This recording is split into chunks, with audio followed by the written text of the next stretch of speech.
Nasaktan ka na ba at umaasa dahil akala mo may gusto sa'yo isang tao? Tulad ng ating kwento, pakinggan natin. May isang guy na laging nag-greet sa'yo every morning at nagpapa-good night bago matulog. Kinikilig ka kasi palagi kang kinakausap, tinatanong kung kumakain ka na ba? Kaya pagti-unting nahuhulog ka. Kaya akala mo may something na. Baka mahal ka na rin niya. Ayun, hindi ka na makakatiis. Kaya isang araw, tinatanong mo siya, ano ba tayo? Napatawa si Guy sa text mo. Pero ito ay sagot niya, haha, friends lang tayo ah.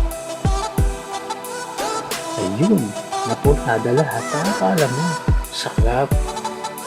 Kaya ang umaasa, parang iniihaw na barbecue. Kapag hindi mo nilalayo sa apoy, masusunog at masasayang lang.